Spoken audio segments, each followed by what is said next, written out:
Hi guys, it's Charlotte, the musical director. And Ellie, the choreographer for Sincerely Yours. Today we're talking about the process of making Till You Meet Again, which is one of the songs we'll be doing in the show, which is really exciting. Me and Ellie worked together with creating a song that we could both sing and dance to. Ellie, would you like to tell me about how it was teaching 10 girls the waltz? Yeah, well, we knew in our process we wanted a musical, kind of more romantic dance number to come out. So we've been doing some hunting of lovely war songs from World War One, and Till We Meet Again in particular, it's got such a beautiful waltz rhythm that I've wanted to create something for that. The waltz in particular, like, none of us are trained dancers, especially in the foxtrot and waltz, so we've had to take it back and strip it down to the basics and build them up, and they've done really well. They're really coming along nicely. So with the waltz in particular, you've got a slow, quick. So 1, 2, 3, 1, 2, 3 rhythm. And because we wanted to start it off slow, we did some nice corner work, going from one diagonal rhythm to the other, and getting them to just do a 1, 2, 3, 1, 2, 3 across. When they were established in that rhythm and they had that down, we did the more technical parts of it, with the rise and fall, having a nice strong arm structure and the correct positions for a male lead or a female partner, and learning the differences with that, because I want the girls to be flexible for both parts of the waltz hold. So after we done our corner work and we got the technical elements, it's a case of teaching them more technical bits, such as the corner step, a quick change, a reverse turn. These are all more advanced steps, and it just makes the whole piece a little bit more interesting. Yeah, it does, more visually interesting. So once they're established on their own, it's getting them into partners, into holds, and getting them working as that partnership to strengthen them. So eventually, when we use things like props, or I do want them to waltz on their own, they're going to know exactly what position to go into, regardless of whether they're male or female in the partnership. But they're all coming along really nicely. You mentioned the use of putting in props. How are you going to incorporate that into the routine? Well, there's a few surprises that are coming up. So we've got one particular prop which I wanted to use were the brooms. The brooms we're using throughout the whole show, and it'll be a nice echo to create rhythms for scene transitions. It's in the factory scene, which we've already choreographed, and the broom itself is it's a feminine image, because you've got women of the household and the cleaning, and while the men were away at war, it's the women's job to keep the houses turning over and keeping them clean. So I wanted that, but they've also got quite an industrial element to them. They're used in the factories, they're used to keep work environments clean as well, which is a lot about what we're talking about, the women's role in work as well. So I wanted to use the brooms as an image of the domestic and almost romance as well. It sounds funny, but to have something to hold these on girls, to. holding them and they're sweeping with them, it makes a lovely image. So we're going to use that to create an echo of the rest of the show and as a prop for the girls to dance with. The other element, which is one of our surprises, we've got some 4 beautiful long trench coats. Now Sarah has been working on an arm structure, a hold for the girls to work with, and she's done that, I think, with the use of wood and nails, and then she's wrapped it in the bin liners, so it pads it out and you get a beautiful waltz hold. And then we slip the long trench coats over the top, and what we're hoping to achieve is the image of the men have gone away to war, and all the girls are left with are the coats, or the items of clothing in the wardrobe that they've left behind. Now, when you've got 4 girls waltzing with empty coats, but imagining it's their boys, it's stunning. Powerful, yeah. It's really stunning. Because what we worked out from the work in progress that we've just had is it's really nice to have the 4 girls waltzing, but one of the things they mentioned was to have the rest of the group sat on the sides was not dividends to the piece that we were producing. So to have everyone encouraged and to have everyone involved in the piece was going to be one of the strongest parts of it, because one of the girls mentioned in the work in progress that the strongest our piece is when we're all together. So it's definitely something that we had to keep in mind and had to work to kind of add the extra people in who have been kind of not sidelined but used on the sides to kind of project the voices and to project the song. Makes the whole piece really interesting as well if you've got loads of different levels of dance and vocals as well. You've worked with the girls recently. But another thing that you mentioned was use of shadow work and how you're going to incorporate that into the show. Yes, we have.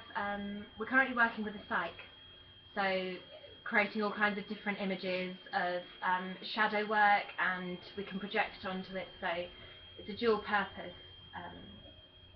set piece. Until we meet again, me and Louise in particular have been working on how to waltz behind that and create different shadow images. We're working on at the minute a more technical waltz routine, because Louise is very established in waltz. She's doing really well and she's helping me out a lot. So we've been working on all kinds of like the turns and the circles and reverse turns, all kinds of things, just that will make it look very visually interesting. And one thing we noticed in particular is I wanted to create the idea of layers of time. So you've got the 4 girls with the brooms who will be the women of wartime in real time. You've got the 4 girls who are waltzing with the coats. It's almost like a fantasy image, almost magical, and it's what they'd want to do. And then for a 3rd layer, you've got me and Louise who'll be waltzing behind the psych in shadow, and that's an image of the past. So you've got a girl dancing with her man before the war, before he went away. So this layer of time and this, I guess, structure, it really helps everyone focus back on what was important. The shadow work, it's going to be really lovely. It's just taking time, I think.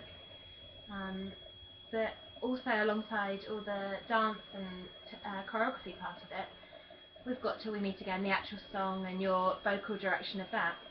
Have you been working on the particular harmonies recently and trying to piece them apart? Because we've got such a wide range of voices, we've got from kind of really low bass to alto to soprano. It's been not a struggle, but it's been very challenging to kind of organise 10 girls into what categories they can sing, especially with girls who don't sing on like a regular basis. To have them sing 2 octaves higher than they usually would has been really challenging. But Till We Meet Again, the words in it are so beautiful that kind of they all connected with it automatically when I showed them. Because with all the song process, what I've done or tended to do is to play them a song and see what they think, because there's no point me making them sing a song that they don't connect to, which means that the audience won't kind of see something in their facial expressions or voices, or kind of have them connect with the audience so that the audience can also connect with the song. So that's really nice. But we have, I think there's a group of 5 girls who are doing the lower parts. There's Sarah and Lauren who do the harmonies, and there's 3 girls who do the soprano bit, which in my head calculates out right, but it could be wrong. But with which bit did you sing? I was doing alto. Were you doing alto? Yeah. So alto and low. It worked out really well with the kind of the girls' voices, because it meant that when they were stood in the broom formation, we have altos, sopranos, altos, and then a range of different people who are singing in the middle, so you get all the voices, especially when Ellie's choreographed a bit where we all turn around, and when you turn around you get the full effect of all the harmonies, and it sounds really beautiful. But you'll have to watch out for that. How did you work with that, with having 3 very separate groups of people? Was it breaking them up into individual? And with working with harmonies, what I tended to do is to show them the song, have it either lyrics printed out or lyrics up on the screen, so that they could then stand in their harmony groups and really get a clear indication of what they were hearing, and kind of showing each person what the harmonies were. I had to really work with the higher harmony, because it's so high that the girls found it sometimes a struggle, but as long as we warm up properly, they get a really good kind of sense of actually what they're singing and what they're supposed to be doing. But the harmony, which Louise and Sarah did, sounds really beautiful, and especially because Lauren, no, it's Lauren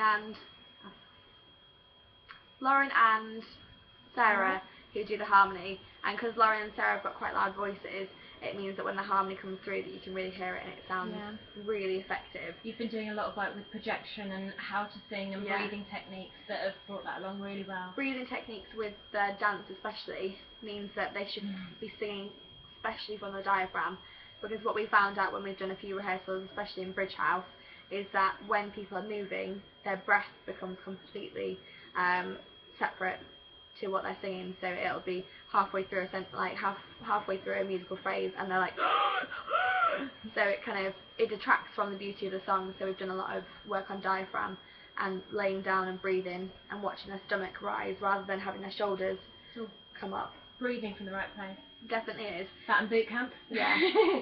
But it tends to be one of the things where, as long as the girls know what they're singing and where to breathe, it sounds good. So hopefully it should be one of those things that pans out quite nicely. You'll have to let me know though. Another thing that we worked on was, because it's such a beautiful song, was the feeling behind the piece. We did a lot of mirror work in the beginning to do with Keep the Home Fires Burning. So the expression that they use kind of passed on quite nicely to this one, which was really nice to see, because the feelings in the songs are quite similar. One of them's to do with hope and one of them's to do with longing. So they're like in Keep the Home Fires Burning, it's all to do with the hope and kind of keeping the morale up, and Till We Meet Again is more of a hopeful romantic song, isn't it? Yeah, it's wishing and wanting them back, and it's trying to keep morale up. There's a lot of morale in this song, but it's the girls saying, like, they're hearing their boys saying, wait and pray each night for me till we meet again. It doesn't get more romantic than that. They're just wanting the boys home, but they have to keep their strength up to just believe that that's going to happen, because that was the wartime motto. If anything, it was propaganda. It was keeping hope there. Yeah. Did you do any particular exercises with getting the girls to feel, or? Yeah, definitely. What we did, what we do in most rehearsals is I tend to line the girls up in a line and to watch them perform it as if they were performing it to a full stage of audience, and to pick out people who are particularly showing like a fantastic emotion. Like, there was one session where we stood in a circle and you picked people out who you liked different facial expressions of and tried to use them as your own, and that worked really well. It made such a difference, that technique, to be, because when Charlotte teaches me from a student point of view, when you've got us and we're all facing a blank wall, we're all in one line, you can't see how much effort everyone else is putting in because they're aside of you. But as soon as you put us into a circle and we could all see each other's faces, you just perform naturally. It just comes from somewhere, and you feel like you have to do the best you can. So it's amazing, just the change of a shape, how that rehearsal was a better. And it's the difference between projecting against a wall and projecting to each other and showing what you can do rather than being shy of it. So it was really nice to see that. But Till We Meet Again has been so far a good thing, and it's hoping to pan out nicely, especially now that we've got all the girls involved, and that the breathing techniques especially are something that can be carried through into Ellie's dancing, and transposed, I suppose, into something that could be. There's a collaboration piece in this. I think this is one of our biggest collaborations, because all the techniques that you bring in your vocals and your singing, I try and incorporate that into my rehearsals. So any breathing techniques we do, I'll bring Charlotte through and then say, like when you run your singing rehearsals, you say, okay, just do a basic waltz, just waltz around the room. So we can chip into each other's our rehearsal structures very. Before it's been very structured, as in Charlotte leads Monday, Lauren on the Wednesday, and me on the Sunday. So we're very strict like that. But with this piece in particular, collaborations really come through, because I need you in mind to help with that, and vice versa. So it's been really good fun with this piece in particular. I'm excited to see where it goes. But definitely. You'll just have to wait for the show. Keep posted, guys. See you later. Bye.